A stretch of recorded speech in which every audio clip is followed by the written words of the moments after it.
like 4 minutes recorded over there, bro. You got some editing to do. Yeah, it's like they're good. Yeah. It's Dog and Gus show now on Feel It Radio. I didn't know we could laugh like that. How are you doing there? Good. What do we got going on today? We got a couple of fine fellows in today for a little bit of a chat. That's awesome. Yeah. So the Escape Society, 2 members of the Escape Society. Yeah, the other 2 escaped. No, we know which one. It's probably like Howie in the Buckingham Palace somewhere or something like that. It's through. Yeah, exactly. So what's up, boys? How are you? Doing good. Thanks for having us. Yeah, thanks for coming on. I was listening to your song "Sweet Days" before you guys came in. It's pretty rocking. I like it. Thank you. Yeah. Just be sure that when you're when you do the album, are you going to do some actual vinyl? Like that would be nice. It's so funny. I was just talking to a friend about that today. We do want to do vinyl. Yeah, nice. Well, Dean's probably all in for that too, eh? Yeah, I'm a vinyl collector. I've got a small, modest little collection at home, and there's something about that large format that is. I love pulling out the liner notes and staring at the pictures while I listen to records. It's I think it's such a loss. It's coming back, which is nice, but I remember even talking about like having a cassette, like a new cassette, and you kind of take the foil off and then you pull that thing out and it goes like this, and you're like reading everything about it. I don't know, just the physical aspect of having something just feels better. I don't know what it is, right? It does, yeah. Especially with music, especially when you're working on it for so long, it's invisible. It only exists when you're hitting play or when you're, playing it, and it almost feels like, what did I make? Just making things with the air. So to actually have a physical thing that you can hold up and show people and admire. And actually have something tangible, right? Like you can touch it and you can feel like, hey, I did this. This is mine. How many vinyl do you have? 900. It's wild. It's a collection. Yeah. Do you have any vinyl as well? I don't. My dad's a big collector though. Okay, cool. So yeah, he's probably got a good 300-400. Oh, sweet. Yeah. Okay. No messing around. That's all right. Now, your dad, is that the influence for you? Like the stuff that he listened to? Did you listen to it as well? Oh yeah, absolutely, 100%. Yeah, so I'm the guitar player for Escape Society. So my dad was actually the reason I started playing guitar. He had it's kind of a funny story. I was 10 years old and I knew he played guitar and stuff, and I knew he had guitars kind of stashed away around the house. And just one day, I knew where they were, and I just went, grabbed one, and started playing it. Didn't ask that it was a 64 Les Paul Gold Deluxe. So you picked a vintage one. So he was fine with it. He came in and he showed me a few things. And, Nice. That's a serious guitar, though. Yeah. But he had real good choices at an early age. Age 10, and he's picking that guitar. Yeah, not too shabby. Smart guy. Yeah, that's so awesome, because like some people that grew up with anything, right? Like if you're 10 years old and somebody hands you, say, a golf club, or hands you, paintbrush or whatever it is, they hand you a fucking Gibson like that. That's wild. He didn't really hand it to him. He pilfered it. Well, he's a smart kid, man. His dad was probably, yeah, okay, grab that one, I guess. No, son, here, take this one. Like, so who would your influences be then when you were younger, when you were listening to music and kind of getting into the guitar? Was there anybody that you aspired to sound like, or? Yeah, for sure. So my influences have changed quite a bit over the years. So I got into, like, when I was listening to music, going back to Dog's question, AC/DC was like a big one for my dad. So like I was really into AC/DC, and then very quickly found Metallica, and then I just kind of went down the slope of like heavier and heavier. I would say like biggest influence, my favorite guitar player ever is Steve Vai. Oh yeah, I'm gonna go see him in August at the Bronx Center, which I'm super stoked for. Stevie Vai is like a legend, man. I think that Kurt Heilett's favorite was Stevie Vai. Or is that not true? It might be. I'm not sure, but that was he said something like that. Him and who's the other legend that he learned of? Satriani. Yeah. So those were like 2 of his big influences. Yeah. So that's the. Yeah, I think that's exactly. Yeah. So I think that's where the connection comes from, for sure. Yeah. Cool. Yeah. So yeah, I don't know if I'd say I strive to sound like anyone in particular, but yeah, definitely hugely influenced by, Steve Vai and James and Kurt from Metallica, stuff like that. That was when I was younger. Alexi Leho from Children of Bodom. Like again, I went full into Dr. metal. Duomo, yeah, So he was one of my favorite guitar players, probably one of the more influential ones when I was younger. And then, I mean, I've been in the metal scene for the last like 10 years. So Troy pulled me out of it. Nice, yeah. So where do your vocals kind of stem from? Going way back, my oldest rock and roll hero still today, Burton Cummings of the Guess Who. Wow. Not that I sound anything like him, because nobody does. No, But, no. yeah, when I was, just a baby, that music was playing in my house all the time. And his voice is unlike anyone else. He writes great stuff. I love the old Guess Who stuff. Number of years ago, I got to meet him, and we exchanged information and kept in touch. Come on. So yeah, that's amazing. pretty amazing. Yeah. Yeah. So we're going to drop names, are we? I see how today. Yeah. None. Me Yeah. You guys. That's pretty cool. I mean, obviously, growing up in your household, do you find that you still listen to the Guess Who? Is that something that you go to in different times, or have you kind of evolved into newer stuff at all? Oh, my tastes change a lot. That music is always on my player, though. Yeah, and of course. It's what I like to sing to. It's my road trip music. I like Clap for the Wolf, man. That's my jam. Yeah, it's all right. It's good stuff. Yeah, I love all those old records. And legendary Canadian band too. Yeah. Right. Yeah. You're the original gangsters. That's right. Yeah. Yeah. That's my old favorite stuff. But the first music that wasn't my parents' that felt like mine was Nirvana. Oh, of course. Yes. Just that stuff changed the way I think and feel about music. I love how minimal it is, and I still listen to a lot of that as well. Tom Waits just changed the way I think about music. And yeah, I was actually listening. So that song from Fight Club that when they walk into the bar and it's Tom Waits singing, I never knew it was. And then all of a sudden I was listening to like this 90s playlist on Spotify, and it was on, and I was like, who's singing this? It's like, oh, it's Tom Waits. Amazing. But yeah. West. Yeah, that's it. Exactly. Yeah. Thank you. He's better at it than I am. Apparently so. Yeah. So 90s grunge kind of got you going? Huge. Yeah. Huge. Soundgarden, Pearl Jam, all the like smash up groups. So Mad Season, Temple of the Dog. And, nice. Alice in Chains was huge. Screaming Trees, Mark Lanigan. Very cool. Yeah. Mark Lanigan. Yeah. Yeah. And lately, I've been branching off into different stuff. Guided by Voices is a band I'm huge on right now. Oh, really? I've never heard of them. I'll check them out. You should check them out. Yeah. Super prolific group. They put out like 4 LPs every year, sometimes double LPs. Wow. And complete with side projects. And it's just the most prolific band I've ever. That's and cool. It's good. It's all good. Really? Yeah. I think it would be hard to maintain a consistent level of how good it is because of putting up like a lot of different material. So I think to keep it, if you say it's good, I'm going to try it. We got to listen and try. Yeah. We will give it a listen. If we don't like it, we know who to tell. I'll send you a message. Yeah. Yeah, we'll DM you very, very angrily. I wouldn't steer you. I'll write a proper letter and like mail it to you. Oh, I didn't like that. I didn't like that. Gus. Yeah. What about the other two guys? Like this picture. Band is not anywhere close to what you guys are talking about, like influence-wise here. But yeah. So influence wise, I feel like I'm all over the map. Everybody kind of is.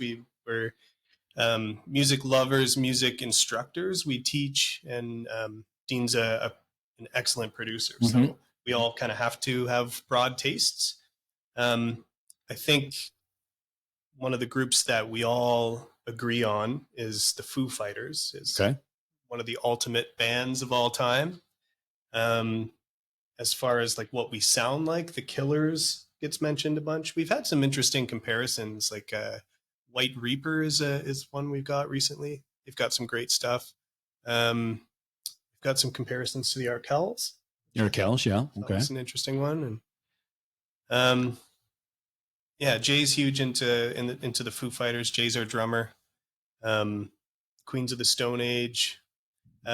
Dean is into prog. I'm really into prog as well, and we both like the same era of King Crimson, the '80s era with Adrian Belew. It's the best. Oh era. yeah. So Dog's a big '80s guy. So yeah. Well, yeah, especially like King Crimson, Emerson, Lake and Palmer. That's it's Love it. the best. Yeah. Do you get into all that stuff too? A little bit less so than these guys, but I do enjoy like ELP. Like my best friend is a huge ELP fan, so like definitely road trips with him. We're gonna rip some of that too. Nice. Yeah. I don't mind King Crimson. I haven't done too much of a deep dive, but I have listened to some and I enjoy it.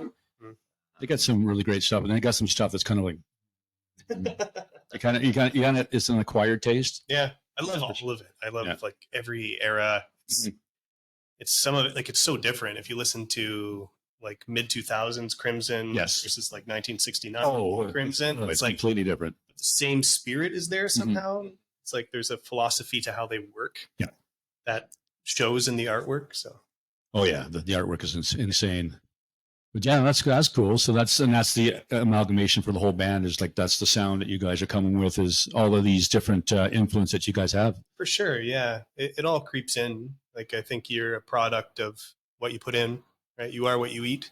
There's been times where I'm writing music where I use that as an experiment. Like, what happens if I only listen to disco?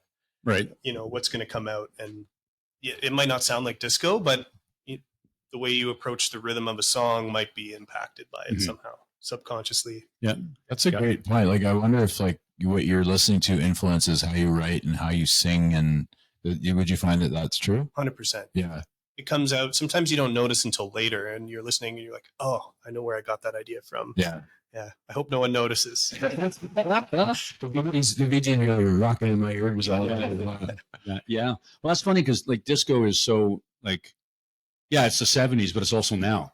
Yeah. You know what I mean? Because like with Feel It Radio, we got a lot of DJs that play a lot of different, and new disco. And I'm like, I don't think new disco. I just think disco, right? So I'm thinking 70s, late 60s, early 70s, early 80s.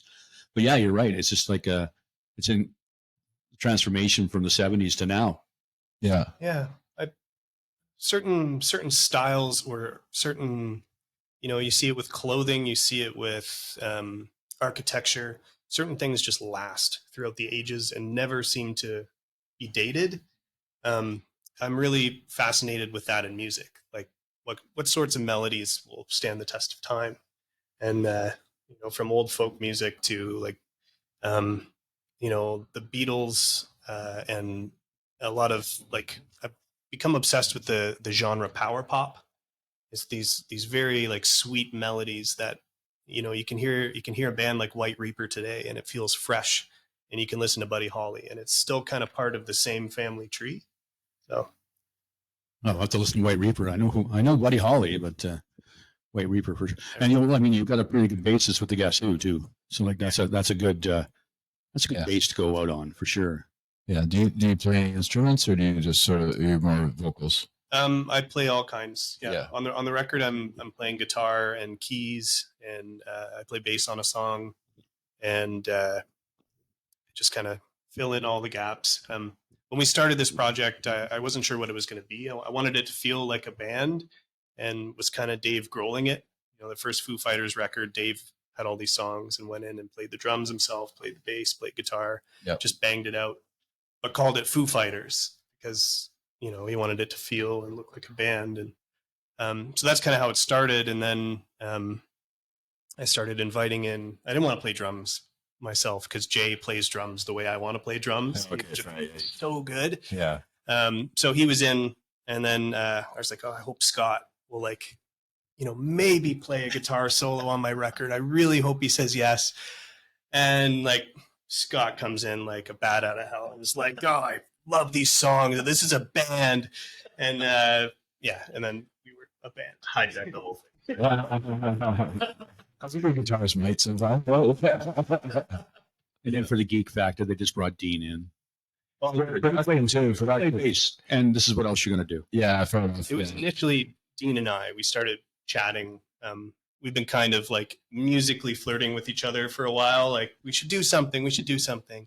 And finally, it's like, now's the time. We're going to get in the same room and do something. And it's like, what is this? Is this a band? Is this a solo record? I think it's a band. And yeah, Dean even had the band name in his back pocket, so that was kind of nice. Oh, well done, Dean. What do we call it? There you go. Yeah. He had like 10 different band names. It's just ready to go. I'm sure he's like, he seems such like an interesting guy when we interviewed him. He blew our socks off because we were just sort of, we were relatively new in the podcast scene, and Dean shows up and he's like, I think he was late for one, but it didn't matter. And it was like, he just comes in and has like a all of energy and like so much fun, and like talking about obviously his producing studio, which is his music studio, I should say, and it's called Buckingham Palace. And he was like, "Is that for real? Like you actually?" So, anyways, I could see he probably has like a little book that he just sort of writes down. I like this name here. I was like, "Oh, the Escape Society," you know? Yeah. I don't know. I just Kind of an homage to the 80s too, with the Escape Club, right? well, you would know all that. You're like the Yeah. I don't know the Escape. No, they had one song back in the 80s. Wild Wild West was the name of the song. And it's kind of an upbeat kind of, listen to it. Yeah. Yeah, it's very, It's not the one that Will Smith did. Yeah. Okay. I'm thinking Yeah. of- Oh, yeah. look at the Escape Club, Wild Nice. Wild West. Yeah. Did you guys maybe Scott? Did you go up there? Is this your hometown? Yeah. Born and raised in Orleans. Yeah. Actually, just moved out to Rockland last summer. Nice. My partner and I bought a house out there, so yeah, still just a stone's throw away. Yeah.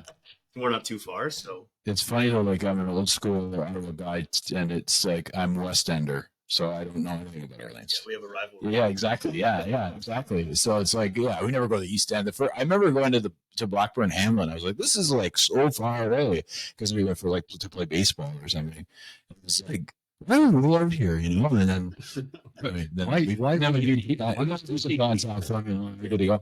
no, it is a huge rivalry. But yeah, it's interesting, like how that old school rivalry still. It's the young people don't have it now, but it's like Orleans and anybody like West End for me was like as far as Hunt Club. That's like it wasn't like Canada. They're Barhaven. Anyways, And you? Yeah.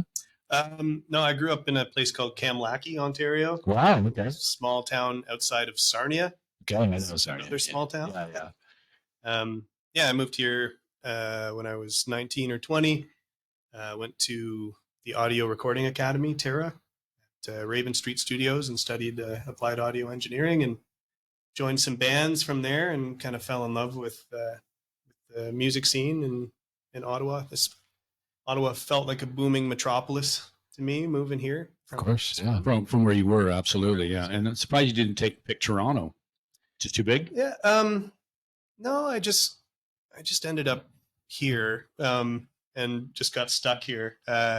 My brother did Toronto. I'm glad I chose Ottawa because I think Toronto would be too big. Yeah. That said, it is the land of opportunity for musicians. So there's so many different little pockets of this massive sprawling town that you can play without, exhausting your audience, or No, Rachel. even just these little town like Hamilton, Mhm. Kitchener. You can just kind of, Well, the GTA, right? So anywhere in the area, but it's coming that way here in Ottawa as well. So I'm finding it's going to be like this here.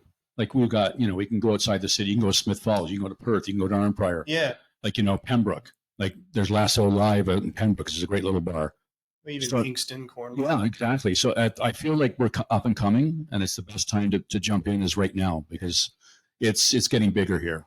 Mhm. Do you find that? Do you find like you're getting more gigs and you're seeing it like growing? And you mentioned it was like a booming town for the music industry, and now do you find it's bigger now than it was then? I feel like I'm still finding my legs after the pandemic and feeling out what it is. We've been kind of holed up making this record. We haven't played our first live show yet, which is coming up very soon, and we're very excited about it. But yeah, we're kind of still feeling out, what the local scene is like again after being, holed up working on stuff. Yeah. Was that kind of a blessing to be able to write during that time? And I think so. Yeah. Yeah. Actually, our song "Sweet Days," the single that we have out, was written in the pandemic, and for my partner. There were words I felt she needed to hear when the world was falling apart outside and we were stuck inside and not feeling very optimistic about the future. And so they're the words I felt she needed to hear. Just, we've got this, you know, there are brighter days ahead. We just have to, you know, start, you know, finding our armor now and work on it now so that we can, you know, thrive in the good days. So It's awesome. I love it. Yeah, so it comes from somewhere. Yeah, that's the thing. We've got a lot of the artists that we've spoken with are very inspired. Like the pandemic, if it hadn't happened, half the stuff wouldn't have been written. You know what I mean? Like we go back to our friend Amanda, right? Like she wouldn't have done that album. Yeah, for sure. And that's amazing. Space between. It's like an amazing album. But she wrote it during the pandemic. Same kind of, you know, thought patterns as you guys. Rohan from Possess the Throne, same thing. He wrote songs about mental health during that time. So I think it's like maybe just a little bit of a godsend. Like, I don't know. Well, it did certainly. I mean, it sucked for a lot of things, but it also was okay to have a little break at home and realize what is important. And you know, maybe for an artist like these two gentlemen, it's like when you and I figured out a podcast. It was just sort of a time where we started to figure out what we really love to do. And I mean, you guys obviously love music and have been doing it for a while, but like it sort of gives you another, I don't know, you're almost reborn with it a bit. I know it sounds a little fromage, but for the guy from the East End, but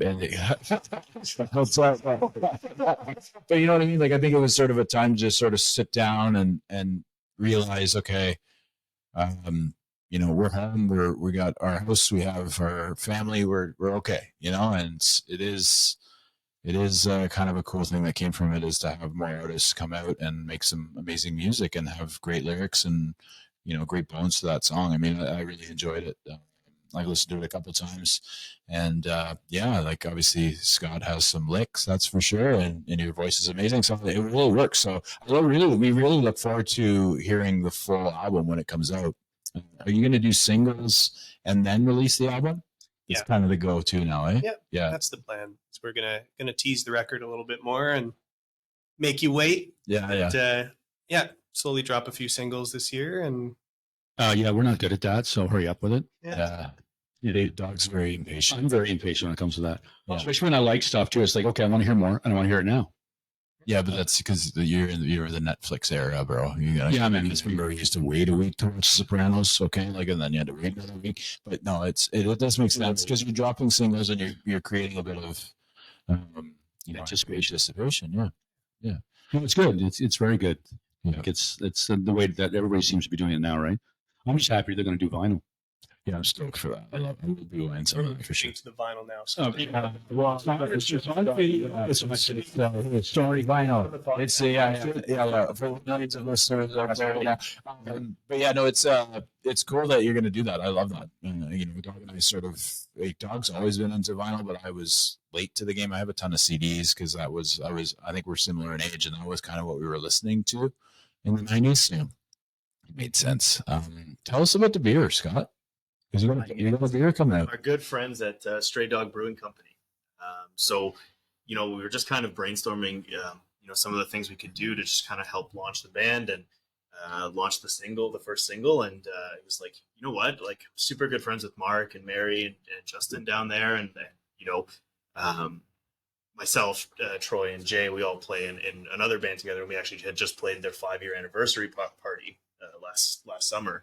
And I was like, you know what, I'm just going to message them and see, maybe they'll consider working with us and trying to make something that kind of works. Cause they always have funky names for their beers. And I was like, Sweet Days would be an awesome name for summer beer. So, Yeah. It is available now.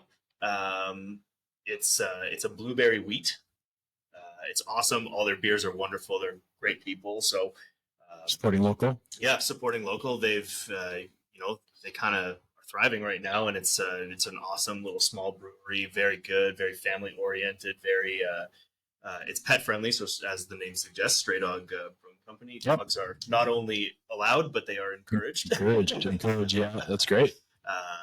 Yeah, it's just an awesome little slice of Orleans, and myself, Troy, and Jay are all from Orleans as well. So, you know, it's just kind of a nice little, I guess, homage. Yeah, nice little homage for for the band. So That's great, man. Yeah, something cool, something different too, right? Like yeah, not all bands create their own beers. That's for sure. definitely a bucket list item for me. Like super cool for me. Yeah, that's great. I'm glad you got to accomplish it. That's great. I think we need to make a phone call. Ooh, Us, for who? Stray Dog. I think we should have our own beer. Oh, okay, fair enough. I mean, Why not? well, let's celebrate their own beer first. It's all about us. Yeah, I guess. True. Little side bit. Scott, tell us the name of your dog. My dog's name is Gus. Gus the pug. There we go. Gus the pug. See, I was hoping kind of a German Shepherd or something, but a pug works, I guess. You can follow him on Instagram, GusThePug_CA. Oh, so And he will return your DMs as soon as he can. it's Right funny. after he goes to the washroom. Yes. My dog's name's Pretzel. My big friend had a dog. He had this amazing dog named Hendrix that I had for like years because I'm a big Jimi Hendrix fan, so it made sense. The dogs are the best, man. I just love dogs. Yeah. So when you play a live event, I'm sure you're stoked to all get out together and play. I mean, you guys already have another project that you do together, but is there a venue like that you're really excited to play? Is there something that you like? Do you see a venue that actually is built for your sound? Yeah, July 15th is our first show. We're playing at Hope, Ottawa Fall Summerfest. And we were lucky last year we got to play with two different groups on that stage. We were like almost 50% of the entertainment last year, which Nice. felt nice. And obviously those summer festival stages feel so good to play on. And with these up-tempo, bouncy, dancey tunes, I'm really looking forward to playing that stage. But in town here, there's some great venues like Overflow Brewing Co. has a nice stage. Yeah, Looking forward to playing there in the Rainbow. that's just off bank, right? Yeah. The overflow. Yeah, Yes. Ladar. Yeah. Ladar, Yeah. There's lots of cool places. We shot the music video at the KM Theater at Carleton University. Oh, cool. And we were sizing up that venue as maybe a potential place to play. I like playing in the theaters. So maybe you'll see us pop up there. We'll Nice. see. That's cool. So the first one is Hope, and then after that, I know there's a couple that you guys are doing. Nothing officially in the calendar yet. He's not divulging the information. Yeah. Awesome. Well, that's good because you guys keep us appraised, and and then we'll tell people.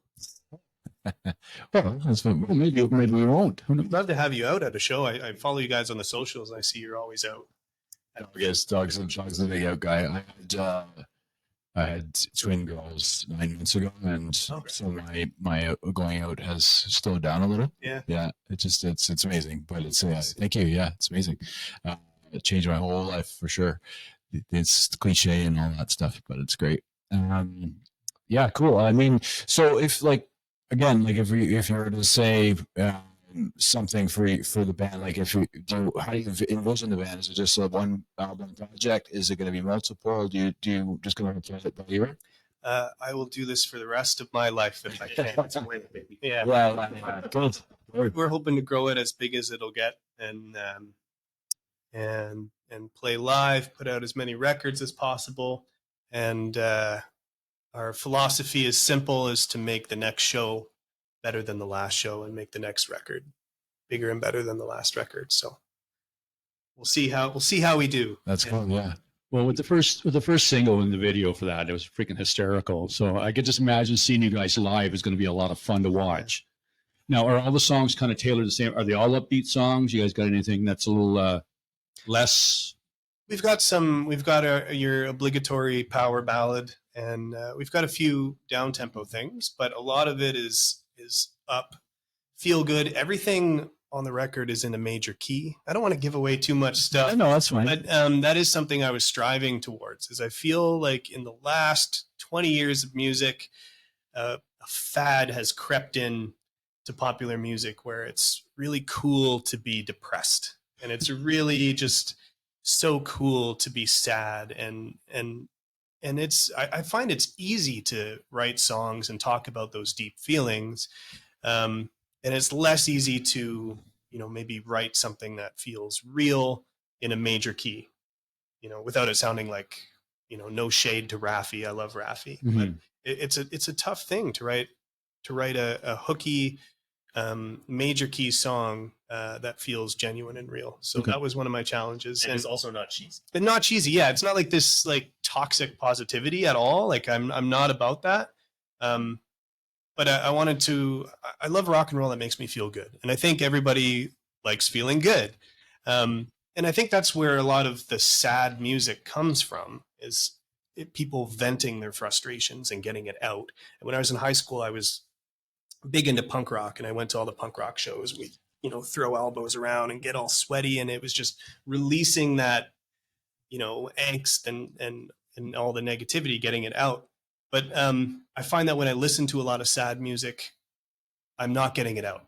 It's like I'm putting more of it into myself. And so I wanted to put something out into the world that, just brings you the feel good feelings. So going back to the days of like T-Rex and Queen and the Guess Who and that sort of stuff. It's the really just feel good summer rock stuff.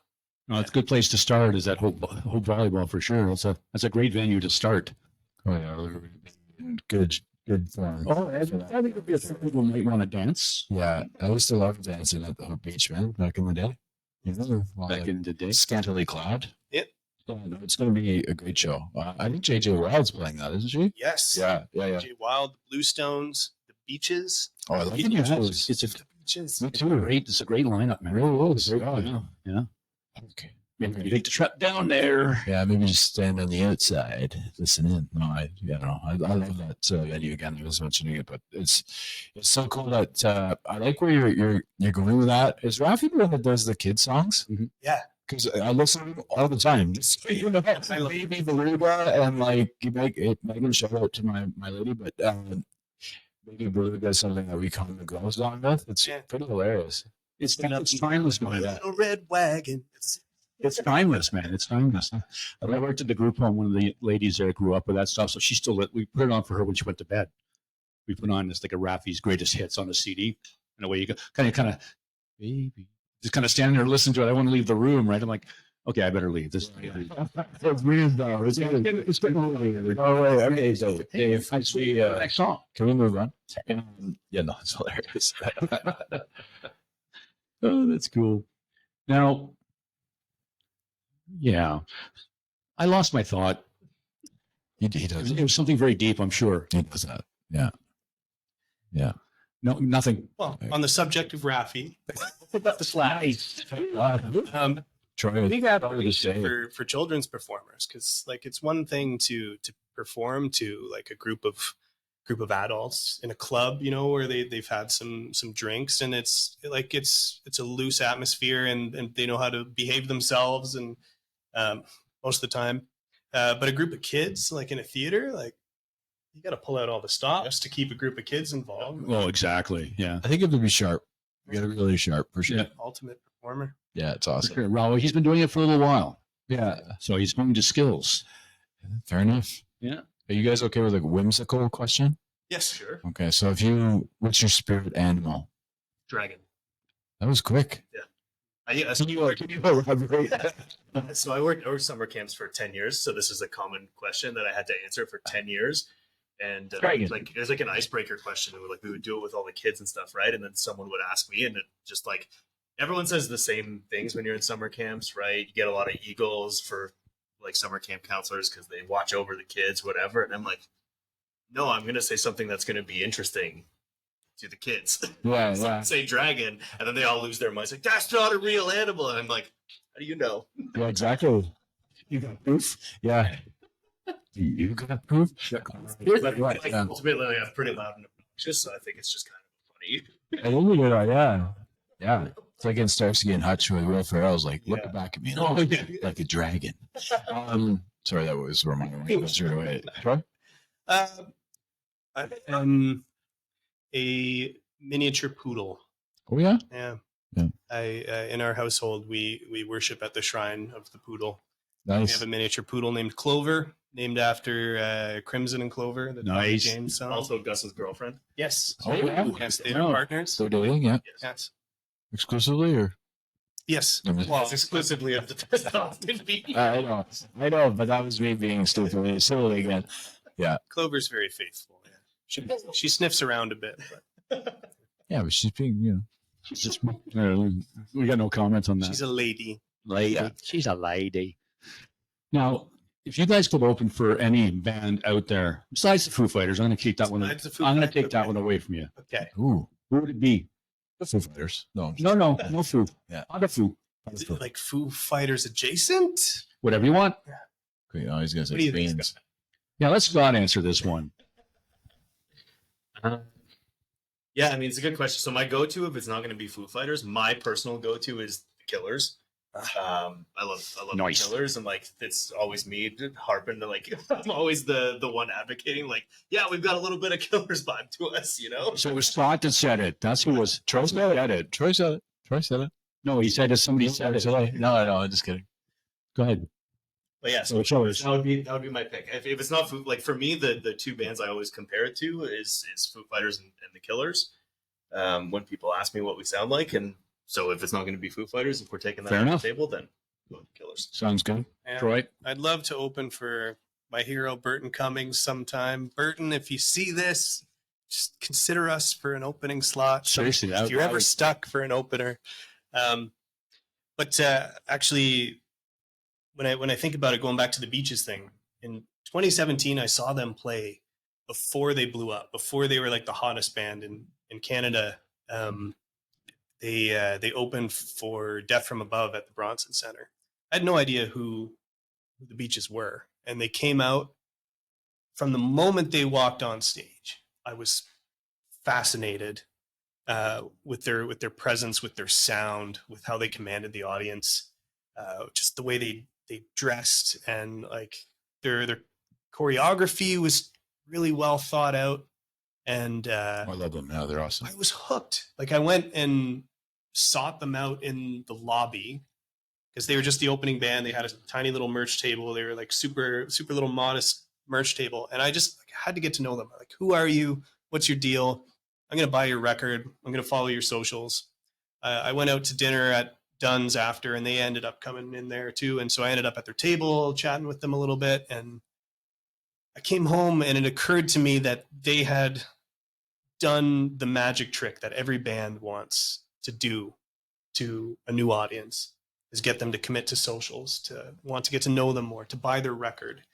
I found myself at every Ottawa show that they came to after that. And so I studied them, and there's a little voice inside my head that said, I can do that. I can do what they're doing. You know, it's really, really freaking good. Yeah. And I want to do that. I want to assemble a band, write some songs, and go out and just kick butt the way they are. And so I've done that now, and our first show is opening for the Beaches. So that's so cool. that feels like It's like it's meant to be. yeah, it feels good. Yeah, no doubt. I think it is poetic. That is pretty cool, though. But it's fun to do that, right? Like it's fun to go to a show and be like blown away by the opening act. Yeah. Because you're kind of expecting what the bigger act is going to do, right? Like that happened. I went to see the Black Keys, and I never remember the name of the band that opened for them, but they're off the fucking hook. They were just amazing, and I'm a big fan now. But of course, I don't remember their name. But it'll come to me. But anyway, it's just kind of. It happens when you get old. It's good. It's good. I like cool hands on. But no, it's fun to go out and be blown away. You know me. Oh yeah, no, It's fun just to see the opening I act. tend to talk about the openers more than the headliner. But Yeah. when you went and saw the Beaches, obviously you fanned out, but you kind of fanned out on the bands. Do you find that bands do that to you, or are you more analytical? Like I would just think as a musician it'd be different, you know? Yeah, I should clarify that. As a musician and somebody, like I do live music producing and stage coaching, and I hate saying stage coaching because it sounds like something like a mode of transportation from the 1800s. But when I go to a show, I'm taking notes. I'm like looking at the tricks that are happening. And it's sort of like, it's like if a magician went to go see a magician, they kind of know the different sleight of hand things, and they're taking notes for themselves to improve their show. And that's what I'm always doing. And sometimes I feel like I've almost cheated myself on some of the magic. Like some of the magic isn't working on me because I'm like, oh, okay, I know this trick. Or that said, as a musician with this sort of mindset, I love going to live shows and picking them apart. But the Beaches, they worked the magic on me, and I didn't even know it. Like I just found myself at their merch table, like just completely into their entire brand. And that impressed me because I'm like, I didn't even see it. You know, I didn't even see it happening to me. I was just like, I came out of that concert just vibrating. It's a good feeling. Yeah. I do it quite often at concerts, and Dog will attest to it. But Yeah. I would just think as a musician, and Scott, you can touch on this as well, but it would be different for you because you're looking at the show as and trying to, as you mentioned, take a few notes from it. Do you find you do that too? I'm very guilty of that. Yeah. To the point that my partner, she's like, let's go in the front row. I'm like, no, I want to see everything. I want to be in the optimal like audio spot. I want to see the full light show. Like I need to take notes, you know? Yeah. Like she's just a concert lover, right? So like she wants to be at the front row. She wants to like be all in on that regard. And I'm like, no, I want to. And she'll be like, you're not even singing along. I'm like, I know I'm fixated on what they're doing and trying to figure every little piece of the puzzle out, you know? That's really cool. Yeah, that's That's like when Dog and I go to a concert, he sort of sits back and like enjoys, and I'm just like wired wrong. I'm like fly up there, like Yeah, he'll be like dancing, he'll be bopping along, and I'm just kind of like, well, you enjoy. I'm like, Woody, did you enjoy the show? He, oh yeah, it was a great show. Like, man, there was like, you're like, but Dog's very much a listener, so he likes to listen to what comes from the stages, and I'm just all about enjoying the moment, right? Yeah. Yeah. It's not that I'm like, it's one thing. I had to apologize to the space between them because I said, listen, if you see me in the audience, I'm not going to be bop. I'm just going to be doing this. And they were amazing. And so was the openers, the Baritones. They're an amazing band too. And I'm just like, yeah, okay, I like this. Like, this is really good. But I'm just like, you know, everybody's like up there moshing and stuff. I'm like, I'll stay back here where it's safe for old guys. Yeah. But yeah, it's just like, it's different for each person, right? But it's like, for the Beaches to do that to you just shows how, like, as you're a musician as well, right? For them to hit you that hard, they're doing something right. It was great. It's great. Yeah, it was just the perfect storm, and I like words won't serve what I experienced. Was your partner there too?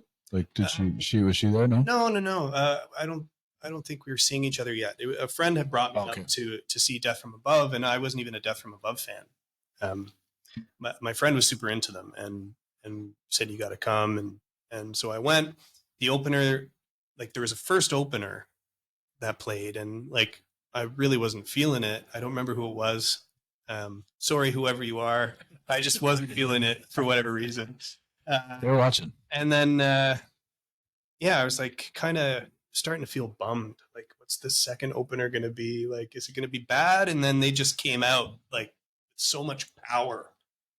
It was just the perfect storm. We got you. Yeah. We got you. We got another guy. We got him. Cool. Well, that's fortuitous that you guys can be like on the same stage. So you're gonna go up to him and say, "You remember me? Hi." Oh yeah, I think they will because they'd see me at all the shows and we chat after. Okay, cool. So I'm hoping they remember. If not, I'm gonna be like, "Huh? Remember me?" I had sent them a message too, actually, after that first show. Now that I think about it, just telling them how inspired I felt to write music, and that I was working on a new sound, and that I'm excited to show it to them. And I got a nice message back. Oh, nice. So that's fantastic. Follow up. That's huge. That's the huge part of this now with social media and stuff. Now, like I do that now where I go to we go to a show and I'll just like, I don't even talk to the band because I'm not him. Like I won't go up and talk to a band unless like I already know them. Yeah. But I'll go. I'll send them a like, great show, guys, and I'm standing right next to one of the guys. But I won't say, "Hey, great show." I'll be like, I'm like right in there. You want to come in on podcast? Yeah, I'm extroverted. He's introverted for sure. Yeah, it's a good. But it's such a great like thing to do. Like if we saw you guys and be like, "Oh, those guys were amazing," and saying, "You guys are amazing. You should come on our podcast." Speaking of that, like, how do you find the internet's affected the music business? Do you think it's a good thing? You think it's a bad thing? Is it a bit of both? Personally, I think ultimately good, because I think it's great that people can have connections with bands that they love. The only like downside is like you're force fed everyone's opinion at the end of the day. But Yeah. like that didn't exist before the internet, right? But at the same time, if you're doing things that are genuine and good, the vast majority of those comments are going to end up being positive, which I think. So at the end of the day, I think like net positive for sure. There are a couple of drawbacks, but at the end of the day, net positive. Like streaming services and stuff like that is be a drawback because of.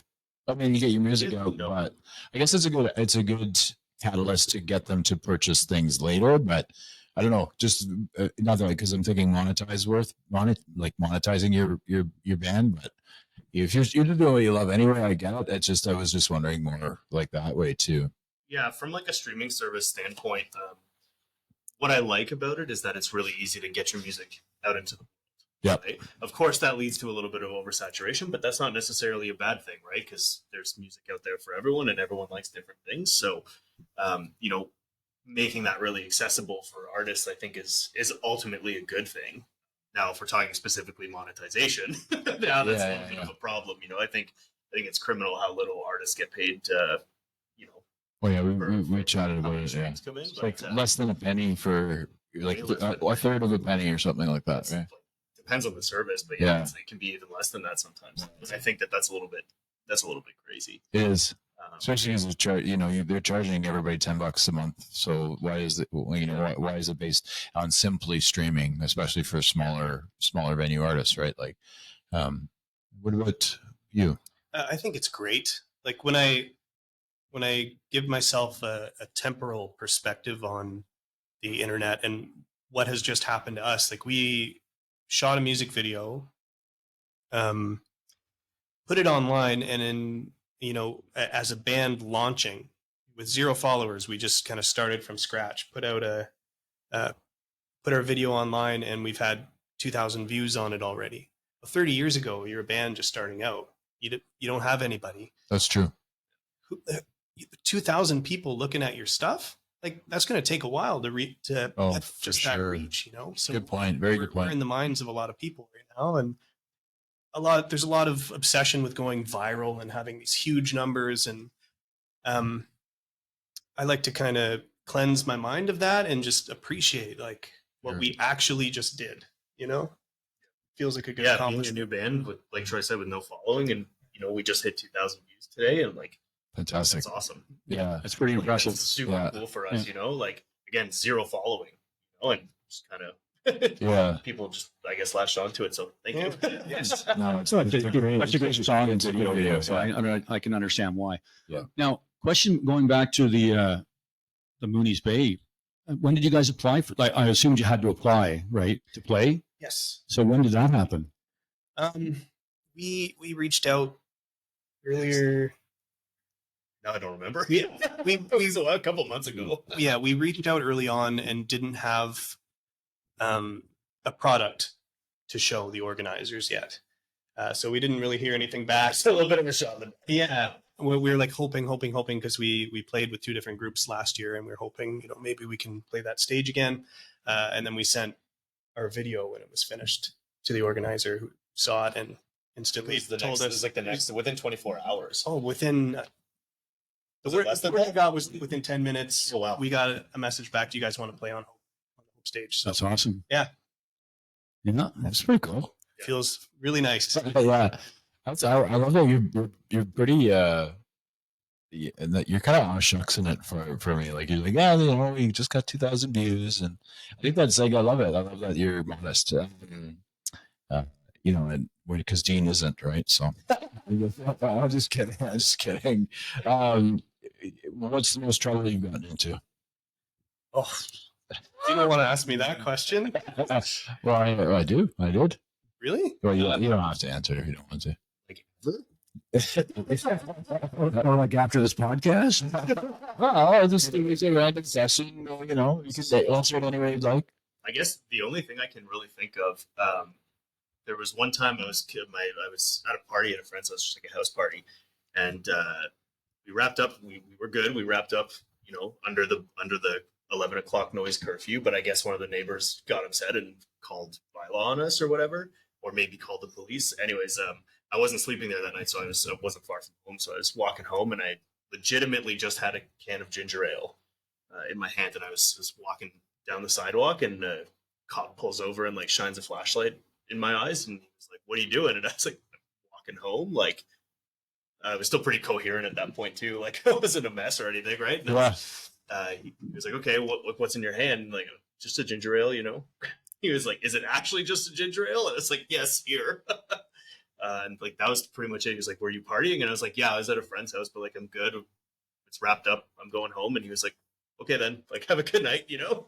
Yeah. That's probably the. Wow. I'm a pretty good. That was pretty good. Yeah, pretty goody good. You got power with ginger ale. Hey. Well, I'm not as goody.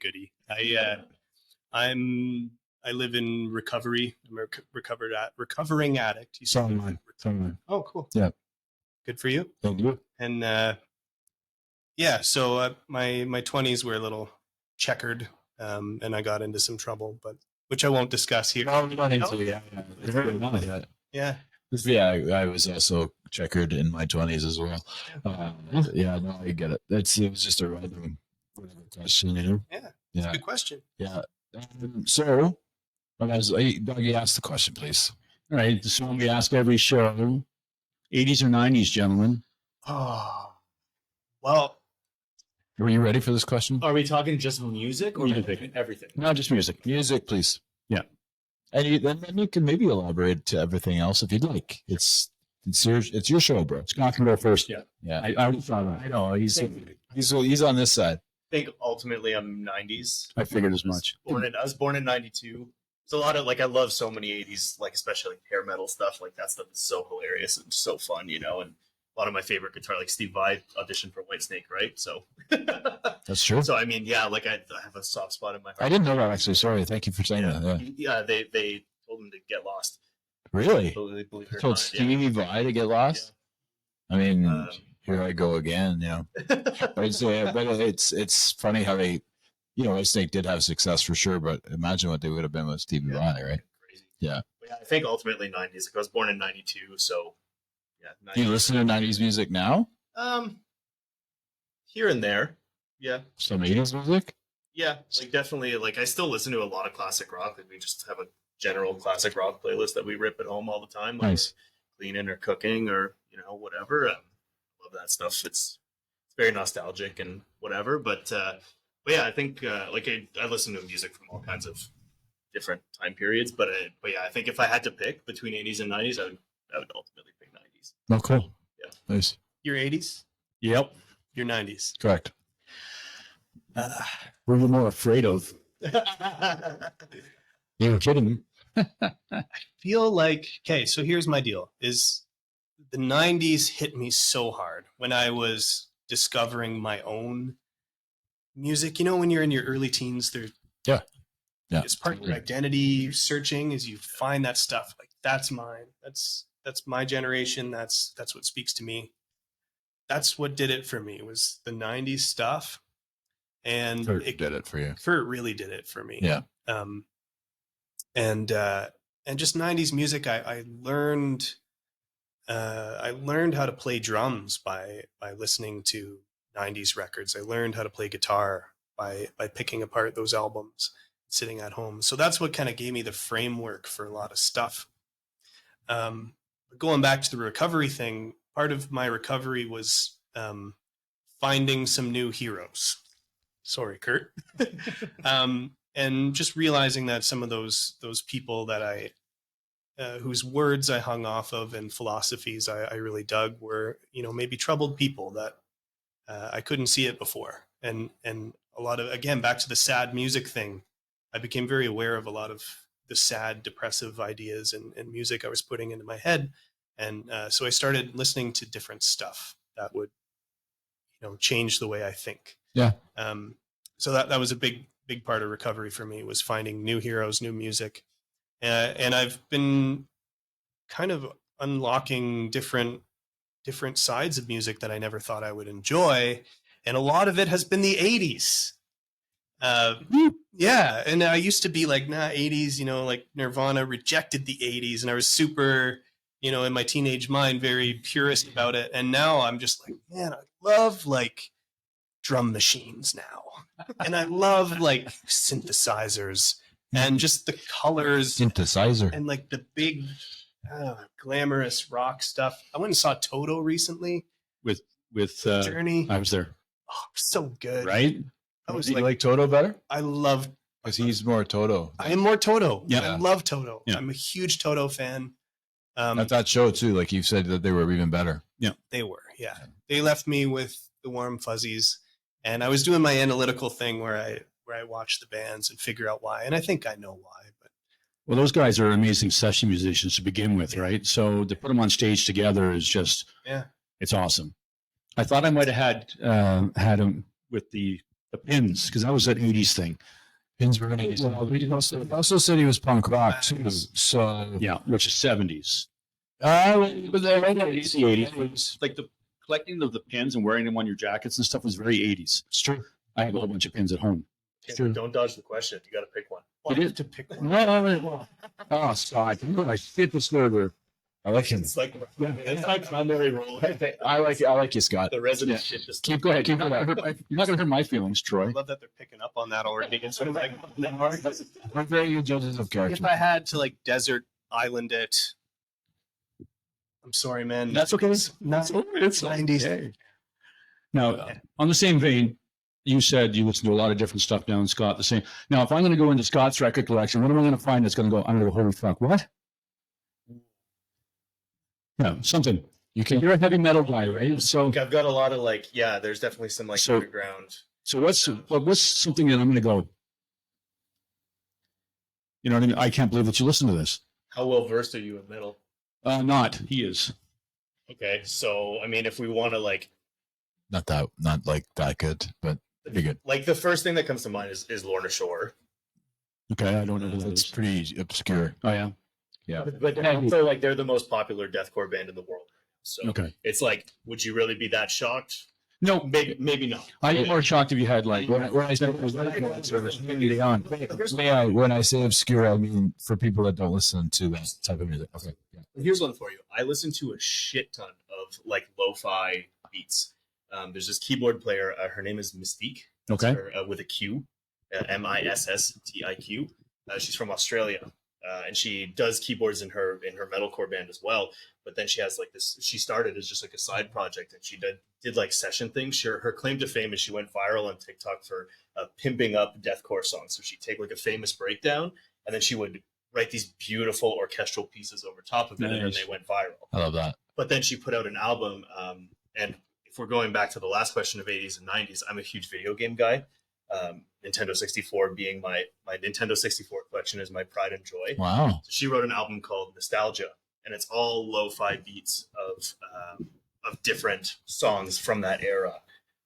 So there's a Pokemon song, there's a couple Zelda songs, there's Dire Dogs from Mario 64. So like if you're pinning me on the way I look or whatever, like that might shock you. Yeah, I might to, do that. to figure out. Oh, we were pinning it, but that's so funny. That's a great answer because it's like, Yeah. I wouldn't have suspected. Mystique. No, There's the two sides of the spectrum. That's right. Because if you look at Gus, like you don't think heavy metal when you look at the man, right? And people do. That's the first thing they do is when they look at you, they go, "Okay, long hair, leather jacket. This is what you listen to. This is the first thing that comes into their head."